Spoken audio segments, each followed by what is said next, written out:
If you've ever had your pizza stick to the grill, this video is for you.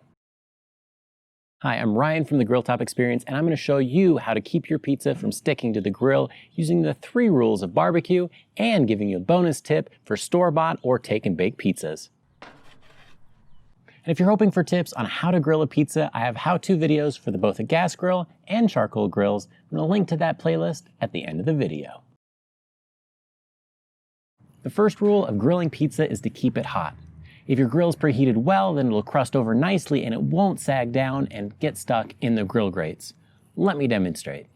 After a few minutes on the grill, the dough sags slightly, and this amount is totally normal. And it works kind of like this. As soon as you put the pizza dough down on the grill, gravity pulls it down and it sags in between the grill grates. The longer it goes before the crust forms, the deeper it'll sag.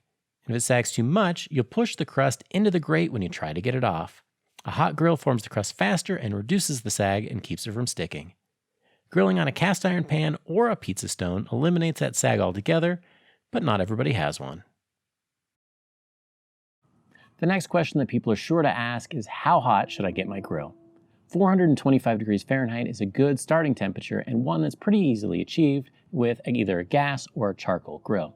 As you get good at that, start raising the temperature up until you get one that you're comfortable with. I've gotten the gas grill to over 550 degrees, but that was using the pizza stone and I didn't burn it, and it took a little bit of practice to get there. So that's the trick. Get a little bit of practice under your belt before you raise it up so you don't burn dinner. Now, if you've got your temperatures right, but you're still seeing the dough sag, it could be that your dough is too soft. So we've got a video of how to make pizza dough that we've used out on the gas grill and the charcoal grill a bunch of times, and I've had great luck with it. I'll show you that at the end of the video. The second rule is also pretty important, and it is keep it clean. You don't want your pizza to taste like last week's hamburgers, and so the cleaner your grill grates are, the less stuff will be on it and the less likely it is to stick to your pizza. The third rule is keep it lubricated. Normally when you're cooking meat, you would coat the grill grates with some oil, and that is not what you want to do when you're grilling pizza. Another thing that people will tell you is to use cornmeal, which does work pretty well, but if you've ever burned popcorn, you know exactly why that's a bad idea. The first pizza will come out great, but the second and third pizzas after that will come and pick up some of that corn that had been sitting on the grill grates for a while, and it'll be burnt, and it will give a nasty, bitter taste to your pizza, and that is not what you want. So my preference is to use coarse ground whole wheat flour. It's really coarse, just like the cornmeal, and so it gives these nice BBs that help it slide around, but you don't have the burning. Now, if you only have all-purpose flour, you can use that as well. It just doesn't quite work as well. You might have to put a little bit more on the peel than you normally would. So last but not least, I have a chicken bacon artichoke pizza from one of those take and bake places that you've probably heard of. Now this dough is pretty thin and really soft, and so I know if I put it directly on the grill grates, it's gonna stick.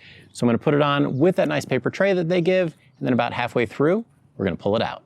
Removing the tray halfway through gives it a crispier crust without the risk of it sticking. Just be smarter than I was and use gloves when removing the paper tray because it was really hot, but the results came out absolutely fantastic. So here's what it looks like in practice. In a preheated grill, I make sure that the pizza isn't stuck to the peel and put it directly on the grill grates. Then, halfway through the cooking, I turn it to reduce the sag and make sure that it cooks evenly. When it's browned the way I like, I take it off the grill and start on the next one. It's a really good idea to check your crust and make sure that you didn't burn it before you start on your next pizza. Now check out those crosshatched grill marks. That's pretty awesome. Once you've mastered the basics, you can apply it to any grill, and that makes it really easy to cook over charcoal. Now, not everybody smokes a pork butt just to make a pizza, but I did. Add some caramelized onions and you've got yourself a pizza. And if you're looking for my pizza playlist here at the end of the video, it's right here. Show you exactly how to cook it on a gas and charcoal grill, as well as making some dough yourself.